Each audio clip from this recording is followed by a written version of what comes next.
भाग 7। अथक श्रम का फल। प्रयास करते रहने की हो आस। उम्मीद जगाए रखने वालों की हमेशा जीत ही होती है। यकीन न हो तो खुद आजमाकर देख लें और जिन्होंने आजमाया है उन पर यकीन करके उनसे प्रेरणा लें। मेरी कामयाबी का राज मेरी माँ की उम्मीद है। उन्होंने जो सपना कई साल पहले देखा था आज वही हकीकत में साकार हुआ है।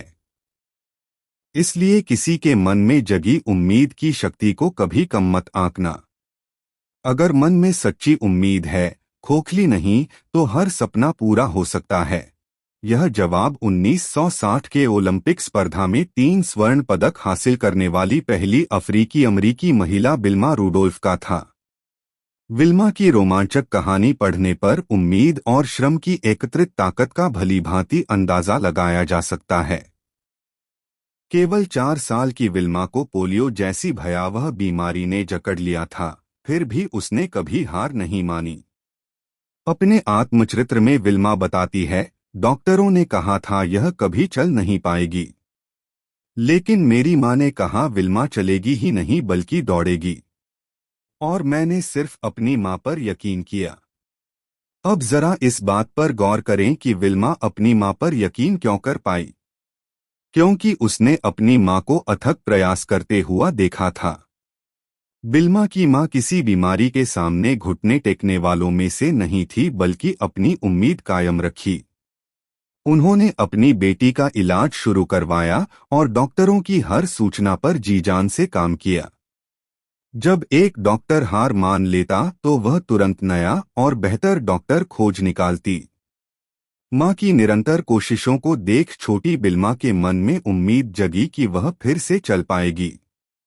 जैसे जैसे वह ठीक होती गई, वैसे वैसे उसकी उम्मीद विश्वास में बदलती गई। जिनके दम पर विल्मा रुडोल्फ के अथक श्रम का उसे स्वर्ण फल प्राप्त हुआ, वह गोल्ड मेडलिस्ट बन गई। उम्मीद को जगाए रखने का दूसरा कदम है श्रम। अक्सर इंसान की उम्मीद टूटने पर वो हाथ पर हाथ धरे बैठ जाता है। नाउम्मीदी की भावना मानो उसकी सारी शक्ति ही छीन लेती है। ऐसे में कुछ न कुछ हल्की सी भी कोशिश करने से इंसान सोई उम्मीद को फिर से जगा सकता है।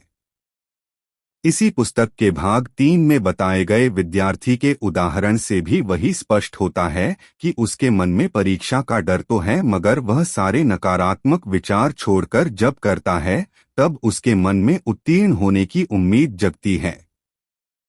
अगर वह पढ़ने की कोशिश ही नहीं करता तो क्या उसके मन में बसे डर की जगह उम्मीद ले पाती।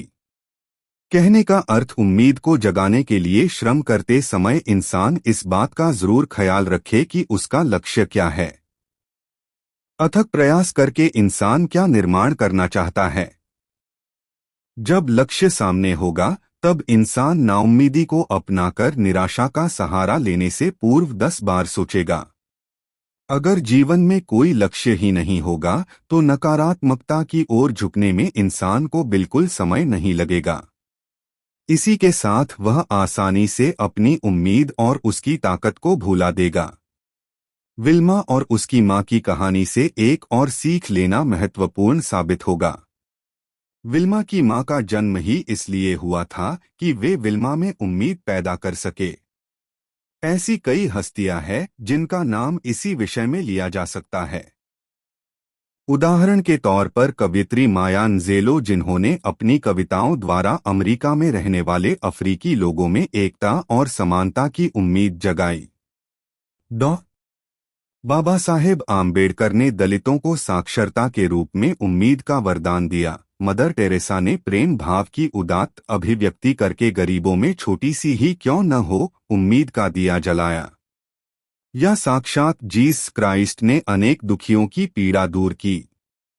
उम्मीद में वह शक्ति है जो इंसान को मौत के घाट से भी खींचकर बाहर ला सकती है। जैसे एक इंसान ने आत्महत्या करने का निर्णय लिया और मरने से पहले पत्र लिखने बैठ गया। पत्र लिखने के लिए कागज ढूंढते हुए उसे एक पुराना ग्रीटिंग कार्ड दिखा जिसका शीर्षक था होप, यानी उम्मीद। यह इंसान उस कार्ड की ओर आकर्षित हुआ क्योंकि उस पर एक ऐसी लड़की का चित्र बना हुआ था जो गिटार बजा रही थी।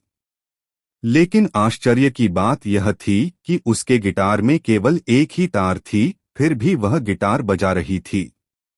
यह चित्र दर्शा रहा था कि उस लड़की में यह उम्मीद कायम थी कि इससे मधुर संगीत का निर्माण करना है।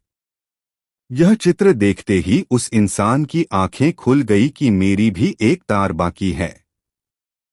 घर पर मेरा बेटा है, उसके लिए मुझे जीना है। और वह इंसान फिर से जी उठा, जो कुछ पल पहले मरने की सोच रहा था। इस तरह देखा जाए तो जीने के लिए एक छोटी उम्मीद भी काफी है। सोचकर देखें, अगर विद्यार्थियों के मन में उम्मीद जगेगी तो क्या अनुत्तीर्ण होने वाले विद्यार्थियों के मन में आत्महत्या के विचार आएंगे? क्या कोई असफल व्यक्ति शराब में डूबे रहने के बारे में सोचेगा? जिस खेत में किसी किसान ने अपना पसीना बहाया हो, क्या उसी खेत में वह आत्महत्या करने का निर्णय लेगा? कभी नहीं। बल्कि मन में उम्मीद जगाकर वह प्रार्थना करेगा, समान, संतुलित, समतल वर्षा के लिए धन्यवाद। अच्छी और हरी फसल के लिए धन्यवाद। सबकी खुशी और शांति के लिए धन्यवाद। इस प्रार्थना के साथ पृथ्वी पर प्रेम, आनंद और शांति प्रस्थापित होने से भला कौन रोक सकेगा? बस आवश्यकता है हरेक किसान और इंसान के मन में उम्मीद के साथ साथ प्रयास करते रहने की आस जगी रहे।